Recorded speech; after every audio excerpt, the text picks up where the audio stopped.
প্রতিদিন সকালে ঘুম থেকে উঠে যে টুথপেস্ট দিয়ে আমরা দাঁত পরিষ্কার করছি তা কি অজান্তেই আমাদের শরীরে প্রবেশ করাচ্ছে প্রাণঘাতী বিষ? সম্প্রতি এক গবেষণায় উঠে এসেছে এক আতঙ্কজনক তথ্য। দেশের বাজারে প্রচলিত ও ব্যবহৃত ৭৬% টুথপেস্টে মিলেছে বিপজ্জনক মাইক্রোপ্লাস্টিক। গেল রোববার রাজধানীর লালমাটিয়ায় এনভায়রনমেন্ট অ্যান্ড সোশ্যাল ডেভেলপমেন্ট অর্গানাইজেশনের কার্যালয়ে আয়োজিত সংবাদ সম্মেলনে মাইক্রোপ্লাস্টিক ইন টুথপেস্ট শীর্ষক গবেষণার ফলাফল থেকে এসব তথ্য জানা যায়। দেশের বাজারে বিক্রি হওয়া বিভিন্ন ব্র্যান্ডের টুথপেস্টের প্রায় 4টির মধ্যে 3টিতেই মাইক্রোপ্লাস্টিকের উপস্থিতি শনাক্ত হয়েছে। Presenting Walton Crystal Series. Switch to premium. Switch to Crystal. এসডোর 1 বছরের গবেষণায় বাজারের 19টি ব্র্যান্ডের 34টি টুথপেস্টের নমুনা পরীক্ষা করে দেখেছে এর মধ্যে 26টিতে অর্থাৎ 76.5% নমুনায় মাইক্রোপ্লাস্টিক রয়েছে। 2025 সালের জুলাই থেকে গত জুন পর্যন্ত গবেষণাটি পরিচালিত হয়। এই সময়ে দেশের বিভিন্ন সুপার শপ, খুচরো দোকান ও পাইকারি বাজার থেকে স্থানীয় ও আমদানি করা 19টি ব্র্যান্ডের 34টি টুথপেস্টের নমুনা সংগ্রহ করা হয়।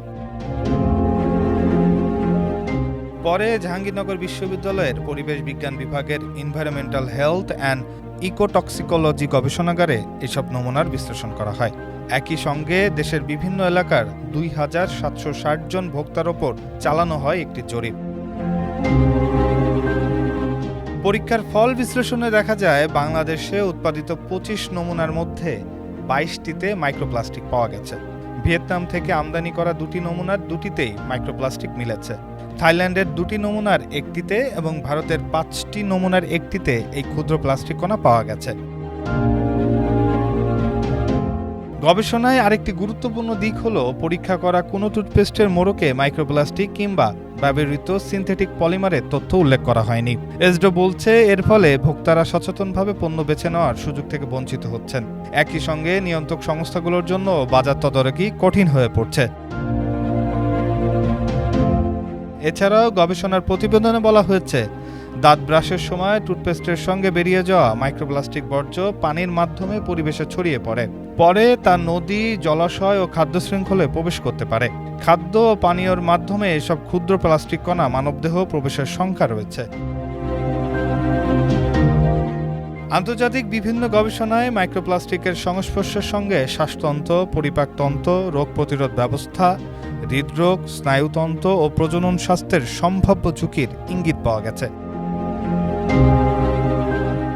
এদিকে এসডো বলছে বাংলাদেশের বর্তমান টুথপেস্টে মাইক্রোপ্লাস্টিকের জন্য কোনো জাতীয় মানদণ্ড, অনুমোদিত সীমা, পরীক্ষার পদ্ধতি কিংবা বাধ্যতামূলক লেবেলিং নীতি নেই। ফলে উৎপাদকরা এই বিষয়ে কোনো তথ্য প্রকাশে বাধ্য নন এবং নিয়ন্ত্রক সংস্থারও কার্যকর নজরদারির সুযোগ সীমিত। তাই সরকারকে কঠোর জনস্বাস্থ্য নীতির দিকে নজর দেওয়া প্রয়োজন। ডেস্ক রিপোর্ট, সমকাল।